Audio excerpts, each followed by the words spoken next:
Evangelio según Mateo capítulo 18, donde basaremos la predicación del día de hoy desde el versículo 6 hasta el versículo 20.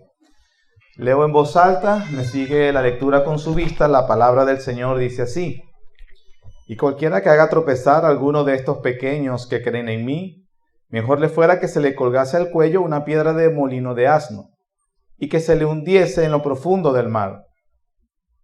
Ay del mundo por los tropiezos, porque es necesario que vengan tropiezos, pero ay de aquel hombre por quien viene el tropiezo. Por tanto, si tu mano o tu pie te es ocasión de caer, córtalo y échalo de ti. Mejor te es entrar en la vida cojo o manco, que teniendo 2 manos o 2 pies ser echado en el fuego eterno. Y si tu ojo te es ocasión de caer, sácalo y échalo de ti. Mejor te es entrar con un solo ojo en la vida, que teniendo 2 ojos ser echado en el infierno de fuego. Mirad que no menosprecéis a uno de estos pequeños, porque os digo que sus ángeles en los cielos ven siempre el rostro de mi Padre que está en los cielos. Porque el Hijo del Hombre ha venido para salvar lo que se había perdido. ¿Qué os parece? Si un hombre tiene 100 ovejas y se descarría una de ellas, ¿no deja las 99 y va por los montes a buscar la que se había descarriado? Y si acontece que la encuentra, de cierto os digo que se regocija más por aquella que por las 99 que no se descarriaron. Así, no es la voluntad de vuestro Padre que está en los cielos, que se pierda uno de estos pequeños. Por tanto, si tu hermano peca contra ti, ve y repréndele estando tú y él solos. Si te oyere, has ganado a tu hermano. Mas si no te oyere, toma aún contigo a 1 o 2, para que en boca de 2 o 3 testigos conste toda palabra. Si no los oyere a ellos, dílo a la iglesia. Y si no oyere a la iglesia, tenle por gentil y publicano. De cierto os digo que todo lo que atéis en la tierra será atado en el cielo, y todo lo que desatéis en la tierra será desatado en el cielo. Otra vez os digo que si 2 de vosotros se pusieren de acuerdo en la tierra acerca de cualquiera cosa que pidieren, les será hecho por mi Padre que está en los cielos. Porque donde están 2 o 3 congregados en mi nombre, allí estoy yo en medio de ellos. Oremos. Señor, queremos pedir, Padre, tu bendición mientras escuchamos tu predicación, tu palabra predicada, Señor. Por favor, yo te ruego que me ayudes con una gracia especial para comunicarme adecuadamente y para que mis limitaciones no sean un tropiezo para mis hermanos.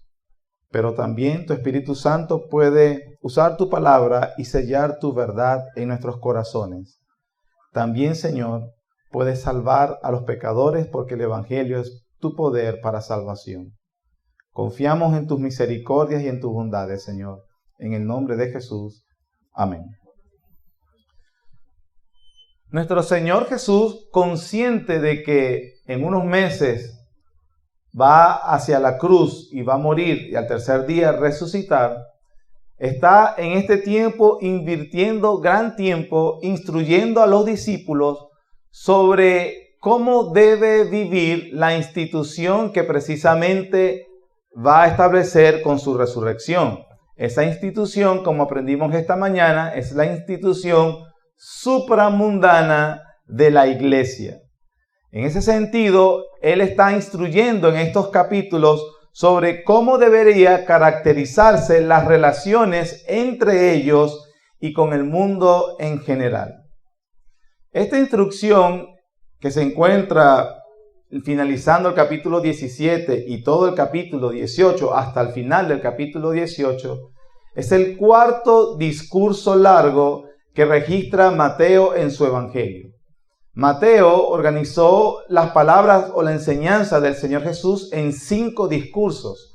Entre esos discursos mezclaba acciones que él hacía y en eso se ha estado basando nuestra serie desde el principio. Aquí entonces nos va a hablar cómo son las prescripciones de cómo se debe conducir la iglesia. Esa institución supramundana que él va a dejar establecida en este mundo. Ese testimonio, esas relaciones que va a dejar esta iglesia o la que ella debe reflejar en el mundo, se va a producir mediante, en primer lugar, la proclamación de un mensaje correcto. De allí la conversación con Pedro en el capítulo 16, que dicen los hombres, ¿quién soy yo? Y obviamente aclarar constantemente qué es lo que se debe creer de Jesús. Eso es una parte de cumplir con esa misión que el Señor le deja a su iglesia. Pero también les va a decir, no solamente deben tener un mensaje correcto, sino que deben caracterizarse por un comportamiento correcto. Ese comportamiento debe reflejar humildad. Eso lo vimos la semana pasada, ¿recuerdan? Evitar el orgullo natural que está en todos los hombres, pero que con el evangelio los discípulos le han dado un golpe de knockout, pero ese orgullo, si se descuida, se puede volver a levantar y hacernos personas realmente prepotentes. Pero también otras características que debe tener la iglesia es su responsabilidad entre unos y otros. Y en tercer lugar, la iglesia debe reflejar que es una comunidad de perdón, de restauración. Esas son las tres cosas que vamos a ver en todo el capítulo 18. Ya vimos la primera, que es acerca del orgullo. ¿Qué nos va a enseñar entonces el Espíritu Santo con esta porción de las Escrituras? Es que los creyentes, la iglesia del Señor, corre un grave peligro en este mundo, hermanos. Estamos corriendo un grave peligro. Los creyentes de la iglesia en conjunto y cada uno de nosotros de forma individual corre un enorme y grave peligro. ¿Cuál es ese peligro, pastor? Convertirnos en unos fariseos. Ese es el grave peligro que nosotros corremos. Y el Señor constantemente hablaba a los discípulos para que no fueran como ellos. Los fariseos encarnaban todo aquello que un creyente verdadero no debe ser. Los fariseos eran legalistas. Ellos buscaban su salvación por sus propias obras. Los fariseos eran exhibicionistas. Es decir, ellos buscaban que otros estuvieran alabándolos siempre. Los fariseos eran parcializados. Ellos reducían la ley a sus meras formas externas. Los fariseos eran ritualistas. Para ellos lo más importante era cumplir con el rito externo. Eran unos verdaderos actores. Lo que el Señor entonces nos enseña es, de alguna forma, miren a los fariseos para que no sean como ellos. Y hay tres características particulares que Mateo nos enseña en Mateo 18, en su capítulo 18, que son las que evidencian mucho a los fariseos. Por supuesto, podemos buscar muchas características, pero aquí en el capítulo 18 se nos hablan de tres en esencia que nosotros debemos tener mucho cuidado de no imitar. Número 1, los fariseos son orgullosos. Eso lo vimos la semana pasada. Lo que vamos a empezar a ver hoy es las últimas dos. Los fariseos eran piedra de tropiezo. Y en tercer lugar, los fariseos no perdonaban a nadie. Eran implacables. Bueno, estas tres características nosotros debemos fijarnos bien, conocerlas bien, para que nosotros, su iglesia, no las haga. Hoy veremos entonces, ya vimos lo del orgullo, la falta de humildad en la semana pasada. Hoy vamos a ver que no debemos ser piedra de tropiezo y también vamos a ver que no podemos ser gente implacable, que no da perdón. Por lo tanto, así como en la semana pasada decíamos que el orgullo está sellado en nuestros tuétanos y que el evangelio nos libera para que buscamos la gracia, la virtud espiritual de la humildad, o es un fruto del espíritu que el Señor nos da cuando venimos al evangelio, hoy también vamos a ver que en su gracia, por el poder del evangelio, el Señor nos enseña a no ser piedra de tropiezo y también, sobre todo, pero hoy empezaremos, pero terminaremos la semana que viene, si así el Señor lo quiere, sobre qué es lo que debemos entender del perdón. No ser personas implacables. ¿Qué significa el perdón? Sobre todo porque hay mucha enseñanza actual sobre el perdón que no es de la Biblia. que realmente está muy lejos de ser la cualidad cristiana que el Señor quiere que tenga de su iglesia. Pero eso lo veremos, lo vamos a ir llevando. Lo vamos a ir viendo mientras va pasando el tiempo, quiero decir. Veamos la segunda característica, que para hoy es la primera. Los fariseos eran piedra de tropiezo y los cristianos debemos evitarlo. Dije desde el principio, hay un peligro grave, que es que podemos convertirnos en fariseos. Haciendo el nombre o tomando como ejemplo el nombre de muchas predicaciones de hoy o de muchas charlas de hoy, podríamos decir que este punto se puede basar en descubre el fariseo que hay en ti. Yo sé que yo tengo que darle el mérito a quienes dicen descubre el campeón que hay en ti, descubre el tigre que hay en ti, ese de Zucaritas, descubre el príncipe, la princesa que hay en ti, lo que sea. Pero lo que sí el Señor quiere que descubras y que lo matemos de hambre y que lo aplastemos con su poder, ojo, no con nuestras fuerzas, descubre el fariseo que hay en ti, y hermanos, y no permitas que salga a la luz.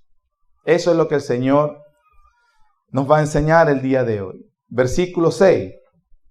Y cualquiera que haga tropezar a alguno de estos pequeños que cree en mí, mejor le fuera que se le colgase al cuello una piedra de molino de asno y que se le hundiese en lo profundo del mar. Nosotros estamos viendo esta parte del discurso del Señor en parte. Empezamos en otra semana. Pero de verdad es un discurso que el Señor lo está diciendo en una enseñanza que le está dando a ellos de una vez. Y está hablando acerca de los pequeños. Esta manera de ser tropiezo es una forma también de ser orgulloso, de lo que hablábamos de la semana pasada que debemos evitar. Sin embargo, ¿qué es ser tropiezo? Tiene que ver con los pecados que yo cometo contra alguien. ¿Qué es ser tropiezo? Tropiezo viene de la palabra griega, está escrita en S, según lo podemos ver en un diccionario griego, y es escándalo. La verdad es que hay una palabra en español que es igualita. Escándalo, escandalizarse. Alguien que produce un escándalo. Me escandalizó tu conducta, me escandaliza tus palabras. ¿Qué es ser tropiezo? ¿Qué el Señor debemos evitar de no ser tropiezo o de ser escándalo para otros? ¿Qué es? Es la acción pecaminosa que una persona que dice ser creyente comete contra otro creyente, identificado en este texto como un pequeño. Si sirve la analogía, podemos decir que en la iglesia del Señor hay tres tipos de personas. Ejemplo, yo tengo 3 hijos, Luis y Diego, 14 y 11 años, Susana, de 5 meses. Yo espero una conducta, ¿verdad? Sentido común, no estoy diciendo ningún secreto, una conducta que espero de Luis y Diego, que son ya 2 varoncitos más grandes. No es lo mismo lo que espero de ellos que lo que espero de Susana, ¿cierto? No he dicho nada extraordinario. Hay una madurez y un comportamiento que se les demanda a ellos que no es la misma de Susana. Hay un cuidado, que les tengo a ellos que no es el mismo que el de Susana. El de ellos ya hacen muchas cosas y deberían hacer cosas por sí solos. A ella no le podemos quitar en este momento los ojos de encima. ¿Cierto? ¿Está conmigo? Podemos decir que en la iglesia del Señor existen 3 tipos de personas. Existen los cristianos maduros, aquellos que han aprendido con la palabra del Señor a madurar, y ellos ya hacen lo que tienen que hacer de forma sola. No es que son llaneros solitarios, pero hay madurez. Ellos son más bien ayudantes en esto de servir al Señor y cumplir con la obra del ministerio. Pero hay otros que son pequeños como Susana. Es decir, no se espera lo mismo de ellos que de estos, como decíamos en la analogía. Son pequeños en la fe. Son nuevos. No tienen mucho conocimiento y no tienen mucha fortaleza. Y yo dije que había un tercer tipo dentro de la iglesia, que es los que están dentro de la iglesia, pero no son cristianos. Entonces, aunque yo tengo 3 hijos, los 3 son legítimos hijos, se espera de ellos cosas diferentes. Aunque en la iglesia hay cristianos maduros, se espera una cosa de ellos, hay cristianos pequeños, hay unos cuidados especiales con ellos, y también está dentro de la iglesia personas que ni siquiera son cristianos. Son miembros, vienen a la iglesia, actúan como cristianos, pero realmente no lo son. Así lo enseña el texto. Entonces, ¿qué es lo importante aquí? Primero que estamos hablando. Ser tropiezo es la acción pecaminosa que puede hacer un creyente, digamos, que debería ser maduro, que comete contra otro creyente en el texto identificado como uno pequeño. Es la acción que yo puedo hacer que influencia a mal a aquellos que vienen detrás de mí, que no son tan maduros o que no tienen tanto tiempo en la fe. Los pequeños, ya lo dije, son aquellos que son inmaduros por el poco tiempo que tienen en la fe, y que la forma que aquellos que deberían ser ejemplo para ellos, al ver sus vidas, los termina desviando de correr la vida cristiana. Voy a explicar eso más adelante, por eso tenga paciencia y vamos a aclarar varias cosas. Los fariseos, que es lo que debemos evitar, eran expertos en ser piedra de tropiezo. Dice el Señor, ustedes recorren toda la tierra para hacer un prosélito, hacer un discípulo. Y luego que terminan, lo hacen 2 veces hijos del infierno. Y eso es lo que está sucediendo, puede suceder en la iglesia y nosotros debemos evitar. Los creyentes inmaduros, entonces, son piedra de tropiezo constantemente, ya sea directa o indirectamente. Y hermanos, qué casualidad, por el mal uso de la libertad cristiana. Son aquellos que son de tropiezo a otros por el mal uso, entre comillas, de su libertad cristiana. Ejemplos, cuando somos de tropiezo para otros. Cuando un creyente comete un pecado escandaloso. Eso escandaliza a cualquiera. Adulterio, fornicación, drogadicción, borrachera. No, hermano, la borrachera no es algo natural. No, es un pecado escandaloso. Y los demás lo ven. ¿Qué pasó? Este hermano era muy buen creyente. Cuando los pastores caen en pecado, se supone que entre los más maduros deberían estar los pastores, pero ellos caen en pecado y entonces, por supuesto, escandalizan a los demás, escandalizan a la sociedad en general. Es un pecado grave. No tiene que ser a veces ofensas graves como la que he mencionado. También cualquier inconsistencia del comportamiento, un chisme, una calumnia, una mujer mal vestida, una hermana que no ha entendido que el Señor le manda a vestirse de forma modesta y prudente. Hay hombres que están luchando con la lujuria, cristianos. Y por supuesto en el mundo te vas a conseguir todo tipo de luchas. Pero ¿sabe qué es triste? Venir a la iglesia, al lugar donde los soldados de Cristo vienen por provisiones. Pero este es el único ejército donde su propio ejército en su trinchera le dispara en el pie. ¡Pah! Vaya a la guerra. Por no ser modestas y prudentes. Por un vocabulario indecoroso. Gestos no medidos. Todas esas cosas pueden ser tropiezos para otros. Hermanos, dice la Escritura del Señor, pero es necesario, ay del mundo por los tropiezos. Es necesario que vengan tropiezos, dice el Señor. ¿Por qué es necesario que vengan tropiezos? ¿O por qué vienen los tropiezos dentro de la vida cristiana? Bueno, hay 2 cosas, por la soberanía de Dios y por la responsabilidad humana. Por la soberanía de Dios, porque todas las cosas que suceden en la faz de la tierra, inclusive el pecado, ha sido decretado por Dios. Por la responsabilidad humana, porque la iglesia, esa institución supramundana, está compuesta por hombres mundanos, por hombres que no han sido perfeccionados totalmente. Y esa iglesia será inoculada, según el Señor, por falsos creyentes y por falsos maestros, que llevan al tropiezo, y por creyentes muy inmaduros. Y porque estamos en un mundo cada vez más malo, hermanos. Antes, uno podría decir que hace años, el asesinato lo cometía un asesino en serie escondido en un lugar que había que hacer una investigación para poder conseguirlo y atraparlo, gracias a Dios. Hoy en día, a los hombres los mata su compañerito de clase. Suceden este tipo de cosas. La maldad sigue aumentando. Ahora, el Señor no solamente nos da a conocer el peligro que estamos corriendo, el peligro de que vamos a recibir tropiezos. No solamente nos advierte sobre el peligro de yo ser un tropiezo, sino que habla claramente del castigo que viene sobre los que son tropiezos. Versículo 6b. Mejor le fuera que se le colgase al cuello una piedra de molino de asno y que se le hundiese en lo profundo del mar.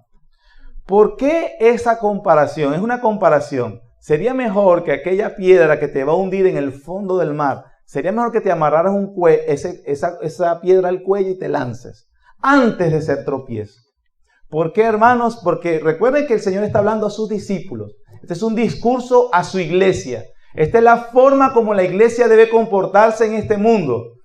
El pecado de ser tropiezo es un pecado gravísimo. El Señor Jesús dice, mejor te sería colgarte una piedra de molino y ahogarte en el fondo del mar. El pastor está buscando meternos temor. Sí, porque es la intención del Señor. Que tengas temor de ser tropiezo para otro. El Señor quiere, y es importante, hermanos, ¿por qué el temor? Porque por lo general, quienes son de tropiezo en la iglesia no son verdaderos creyentes.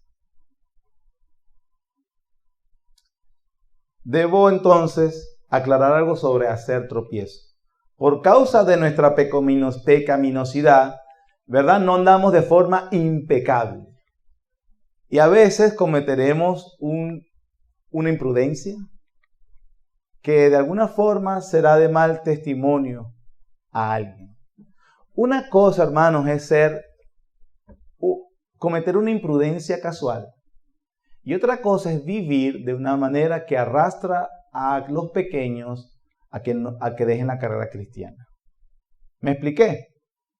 Por eso, los cristianos, en estas palabras, el Señor nos da una advertencia tan solemne que no es que porque tropieces te vas para el infierno o no eres creyente.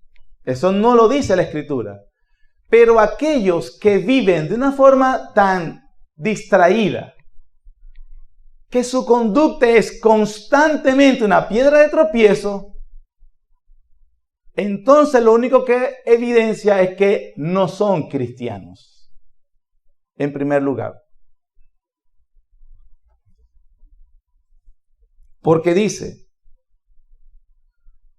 en el castigo que van a recibir, que ellos serán echados. Si tu ojo o tu pie te es ocasión de caer, sácalo.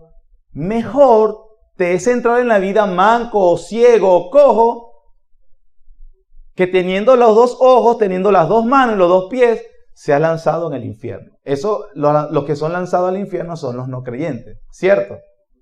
Entonces, por lo general, quienes con su vida cristiana son tan ligeros, no les importa su conducta y son de tropiezo a otro constantemente, lo primero que debe alarmarnos es, probablemente no es cristiano o no eres cristiana.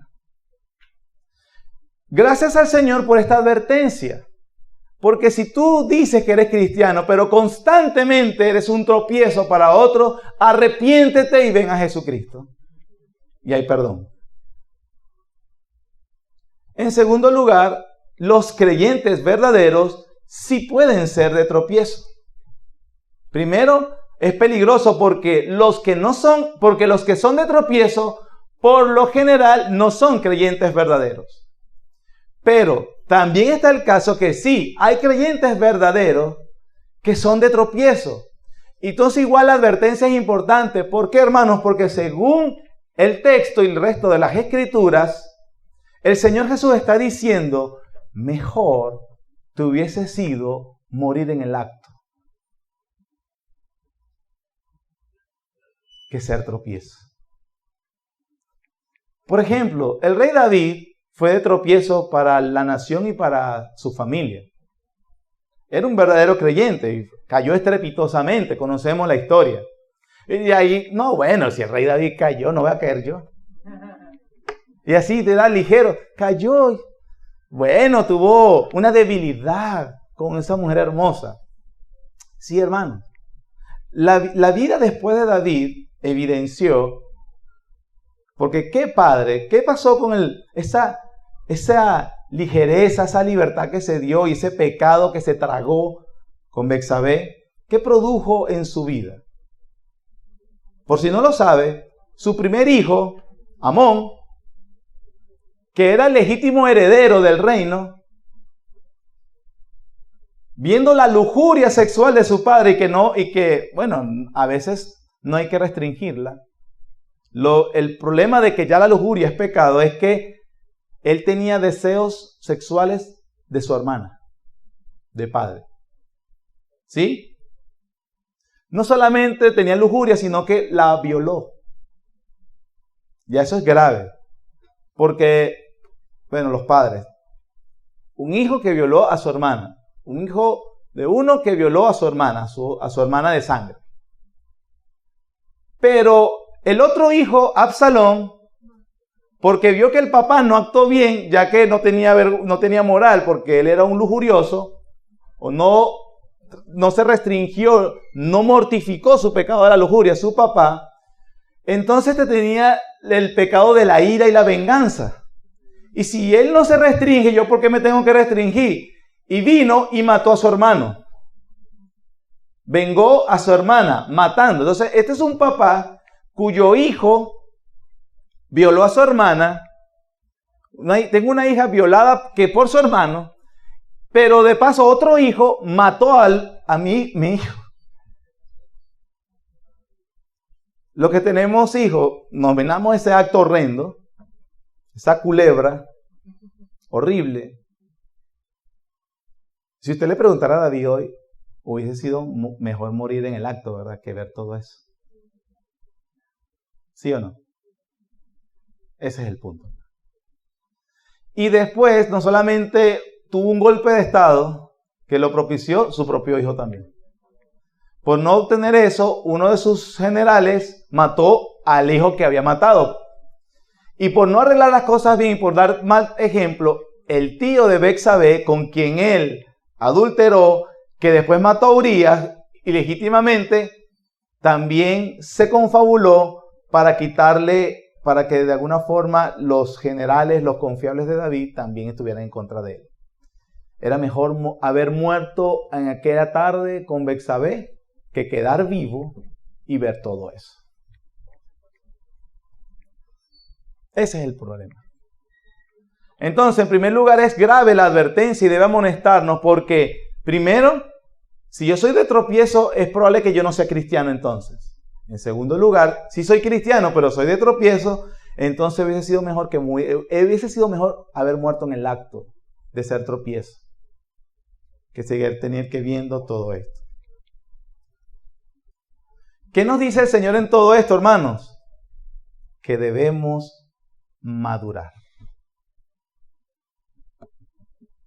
Que un creyente maduro tiene mucho cuidado en la forma como vive y trata a otros.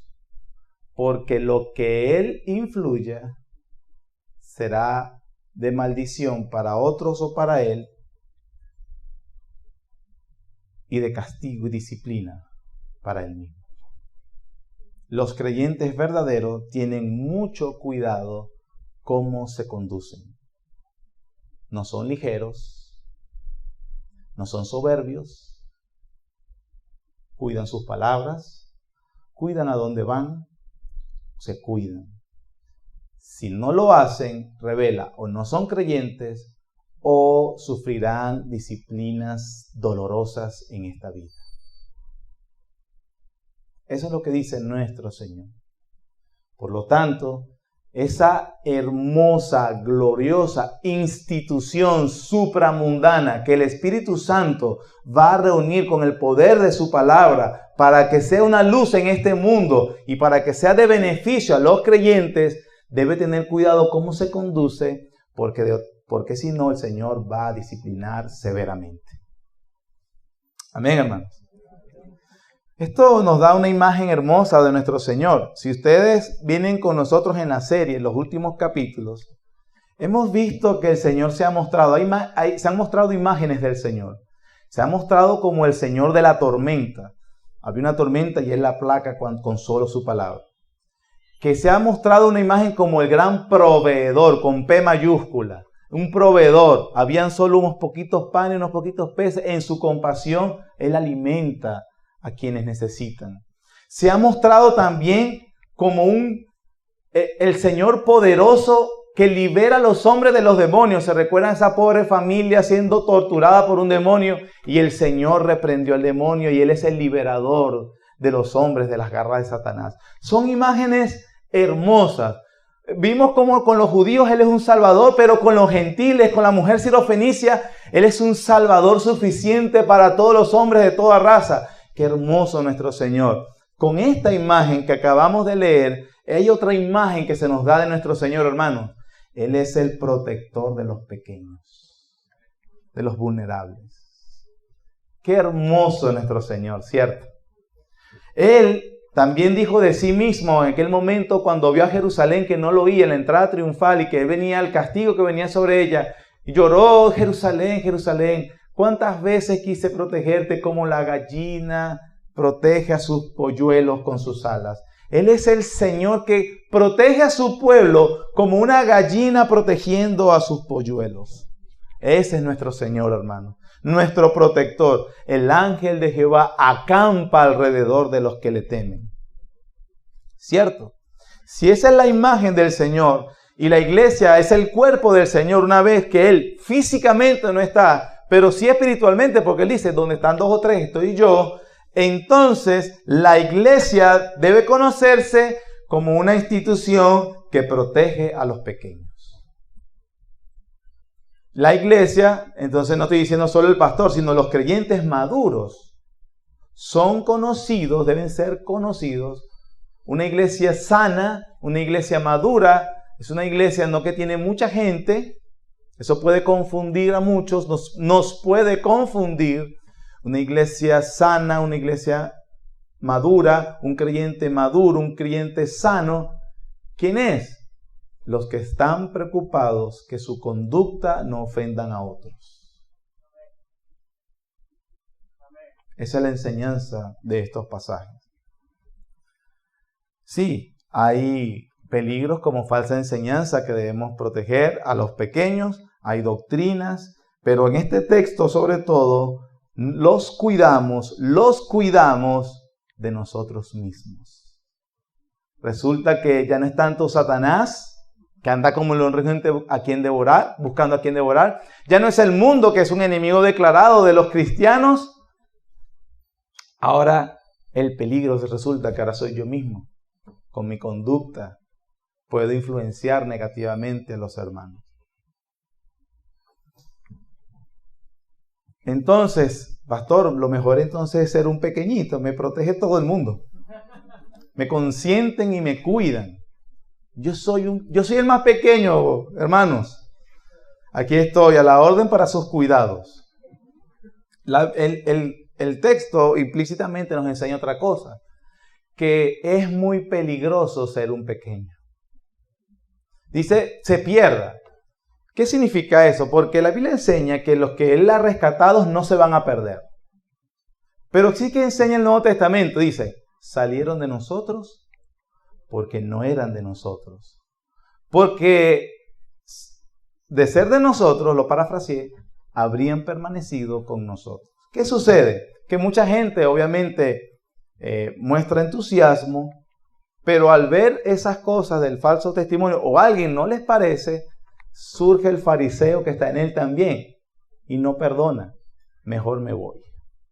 Pero aunque el maduro va a llevar su disciplina, aunque todo esto es controlado por la soberanía del Señor, el hecho de que una persona se pierda, habiendo proclamado la fe al principio, no indica que el Señor falló o que los cristianos pierden su salvación. Lo que indica es que cuando eres un pequeño tan inmaduro, corres el peligro de que dejas correr la vida cristiana. Lo único que revela es que nunca fuiste cristiano. Es muy peligroso ser un pequeño. ¿Qué está diciendo el Señor? Nos está diciendo es, come y bebe rápido para que crezcas. Come y bebe rápido para que crezcas. Debemos terminar, hermanos, algunas ilustraciones de cómo somos de tropiezo. ¿Cómo despreciamos? El Señor dice, mirad que no menosprecies a uno de estos pequeños. Cuando ostentamos nuestra libertad delante de los creyentes más débiles, haciendo que ellos vayan en contra de sus propias conciencias o que reaccionen de forma exagerada. Pablo dice, si a mi hermano la carne le es ocasión de caer, bueno, no como carne jamás, con tal de no poner tropiezo a mi hermano. Eso es un cristiano. Estoy diciendo, ahí creo que tengo 6 formas y terminamos. 6 formas de ser tropiezo. Por supuesto, la Biblia enseña mucho más. Vamos a hablar de estas 6, pero que debemos aplicar a nuestro corazón. Número 2, dije la primera, cuando ostentamos nuestra libertad cristiana. Aquí hay un punto, bueno, por lo general se cae en el mismo tema y voy a tener que caer en eso, sobre el uso del alcohol sobre todo. Que si no se puede usar, que si no se puede usar, que si... No podemos decir lo que no dice la Biblia. Pero realmente uno piensa como creyente, ojalá esa persona nunca hubiese escuchado que una cerveza no es pecado. Porque ahora es una cerveza por minuto. Todo el tiempo. Yo soy hombre, yo soy mujer. Todo el tiempo tiene que hacerlo. Pero no leen cuando Pablo dijo, si la carne, que no es alcohol, no es ocasión de caer, le es ocasión, puede hacer tropezar a unos pequeños, no la tomo, no la como y ya. Y ya, se acabó el problema. No, pero en la Escritura no dice nada de la marihuana. En la Escritura no dice cocaína, no beberás cocaína.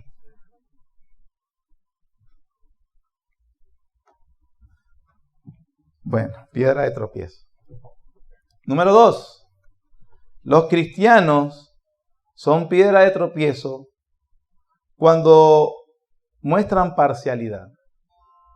Santiago escribe en su carta que qué vergonzoso cuando le dicen al rico, ven, siéntate aquí adelante, y al pobre, estate tú allá. Cuando miramos por parcialidad la ropa de las personas, y entonces, este es evidente que él no tiene dinero.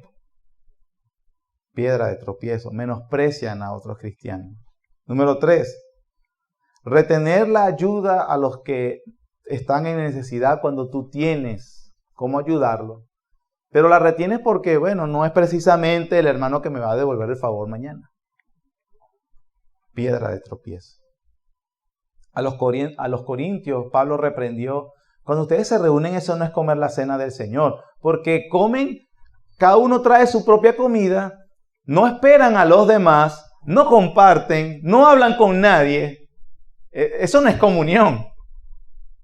Eso es como ir a un centro comercial donde la feria de la comida, hay mucha gente comiendo, cada quien su propia comida, pero yo no soy amigo de todos. Bueno, los creyentes deben superar esa manera de comportarse. Ellos deben buscar asociarse con los demás. 4. Otra manera muy parecida, ridiculizando la apariencia física de los hermanos o hermanas. A Pablo, hermanos, lo ridiculizaron porque físicamente parecía tener un defecto corporal en sus ojos, aparte de que era calvo. En 2 Corintios 10:10, algunos inmaduros de la iglesia de Corinto dijeron, porque la verdad dicen, las cartas son duras, mas la presencia corporal débil. Es decir, él físicamente era menospreciable. Y ellos lo despreciaron. Y la palabra menospreciable también. Pablo es probablemente uno de los intelectuales más preparados en el Nuevo Testamento que se registran. Sin embargo, los corintios, por estar deslumbrados por la retórica griega, obviamente en comparación a los que ellos estaban acostumbrados, Pablo no impactaba, no me llenaba el ojo. Pero ese tipo es muy sencillo en su forma de hablar. Entonces ellos dicen, es que él habla y hasta despreciable es su discurso. Eso es forma de ser tropiezo. Número 5. Cuando somos exageradamente críticos con un hermano que tropieza espiritualmente. Hermanos, si alguno fuere sorprendido en alguna falta, vosotros que sois espirituales, restaurarle con espíritu de mansedumbre, el tema de la semana pasada, considerándote a ti mismo, no sea que tú también seas tentado, sobrellevar los unos las cargas de los otros y cumplir así la ley de Cristo. Y número 6, finalizo y vamos con la conclusión, sacando ventaja de otros creyentes para el beneficio personal, ya sea de forma social, influencia financiera. Este hermano no sabe lo que está haciendo, me aprovecho de él, en vez de decirle, hermano, hay mejor forma de sacar provecho de tu talento, de tu trabajo, de lo que haces. Yo sé que allá lo venden en 10, este hermano si es tonto, lo venden en 1, ven, dame 10, y yo los vendo. En vez de ayudarlo, me estoy aprovechando de su ignorancia o de su ingenuidad. Pero también el hermano que tiene posibilidades y realmente es generoso. Hermano, dame que necesito. Entonces me aprovecho, le saco provecho de sus cosas. Eso es ser tropiezo, eso es no considerar al hermano. Eso es aborrecible delante del Señor. Y el Señor advierte, si tu ojo te es ocasión de caer, sácalo y échalo de ti. Mejor te es entrar en un solo ojo en la vida que teniendo 2 ojos ser echado en el infierno de fuego. El tiempo se terminó de este tema. Vamos a continuar, si así el Señor lo quiere, la próxima semana. Pero más allá de todo es de que en conclusión es, ¿qué es lo que el Señor quiere que como iglesia reflejemos? Vimos, evitemos el orgullo, seamos humildes. En este texto ahora, evitemos ser piedra de tropiezo. La advertencia es muy solemne porque por lo general los que son de tropiezo no son creyentes verdaderos, pero si son creyentes verdaderos, recibirán una disciplina tan severa que habría sido mejor morir en el acto. Que el Señor nos ayude. Nos ayude como iglesia a ser santificados. Los creyentes maduros son aquellos que desean ser santificados en toda su manera de vivir, que son sensibles a que otros puedan ser de tropiezo. Para adelantarme, solo lo dejo para la próxima semana. Entonces vengo yo, hermano, todos ustedes me son de tropiezo, cambien toda su manera de... Entonces empieza a ejercer una especie de control sobre los demás. Deja eso, no toques aquello, no vayas para acá, no hagas aquello. Una especie de policía. La semana que viene veremos a los creyentes que tienen falta de perdón. No perdonan, son implacables. Pero eso será la semana que viene. ¿Qué pasa cuando me fueron causa de tropiezo a mí? Bueno, el Señor nos dice, debes perdonar. Debes perdonar. Pero eso lo veremos la semana que viene. Que el Señor nos ayude, hermanos, a ser una iglesia madura, santa verdaderamente. En este caso, que tiene cuidado de no ser tropiezo para otros, de no ser tropiezo para el Evangelio. Probablemente haya personas, bueno, seguro, conocemos a muchos que yo quise ir a la iglesia, yo fui, pero aquel me dio mal testimonio, aquel pastor, mi esposa, mi esposo, yo tenía un hijo creyente, pero eso era más demonio que todos. Vecino, sí, es lamentable ese tropiezo, pero lo que enseña la Biblia es que tú debes creer en el Evangelio, en Cristo Jesús. el cual se dio a sí mismo para rescatarte de tus pecados. La fe verdadera no es una fe en creyentes, es la fe en Jesucristo como Salvador, como el único medio que Dios ha dejado para sustituirte en cuanto a llevar la ira de Dios que causaron tus pecados y para poder presentar la verdadera justicia que tú no pudiste llevar. Jesucristo no fue piedra de tropiezo para nadie. Bueno, de tropiezo para quienes no querían creer. Pero para aquellos que creen, Él es Salvador compasivo y misericordioso. Cree en Jesucristo y serás salvo. Señor, gracias. Te damos por enseñarnos como iglesia para vivir de una manera santa que te glorifique. Ayúdanos, Señor, por favor. Perdónanos de todo corazón, Señor, cuando nuestra conducta imprudente, nuestra conversación ligera, nuestra manera de vivir haya sido causa de tropiezo para otros. Oh Señor, por favor, perdónanos. Nos arrepentimos genuinamente, Señor. Por favor, danos la sabiduría, ilumina nuestros corazones para que abandonemos patrones o pecados de conducta que no te glorifican. Y más bien, Señor, seamos personas que te glorifiquen. Tu pueblo te glorifique, Señor, para que vean la luz de aquel que nos llamó. En el nombre de Jesús. Amén.